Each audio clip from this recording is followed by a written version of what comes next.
Yo, what's up guys? Welcome to a new video. Today I'm going to be showing you how to make this epic logo with Pixlr. So what you want to do, you want to go onto Pixlr E.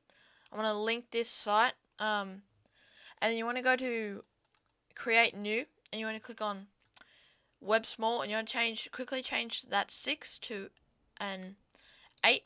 So you have 800 by 800.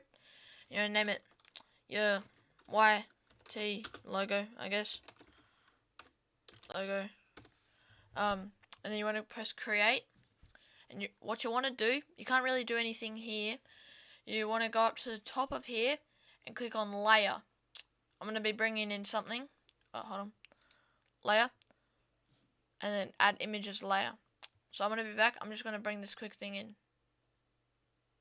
Yo guys, I'm back. This is a grunge background, just like a blue grunge background. I'm going to size it up fully. These look really cool with logos on them, like some text behind it. This is what a lot of YouTubers use. So what you want to do is you want to click text, add text, and I already got a cool font on. So what you guys will have is Arial on, but you can change that. You can go on to websites like the font and you can search up, like, look at like cool fonts. This is in the cartoon. It's called Dimbo.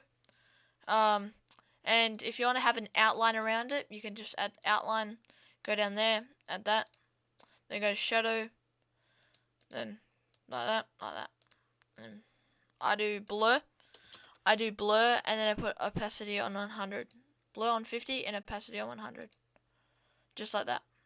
I think it looks pretty sick. So yeah, you can add a background to it, which the background also has shaded, which looks pretty cool. So yeah, so what you might want to do is size it up. Oh, quick. There we go. Size it up so it's big. So I think that looks pretty cool. So how you download it is you go like this, save, and you can do that. You want to put it as 100 quality, and there we go. You just press download. It's downloaded. Hope you guys liked the video. I'll see you guys in the next one. See ya.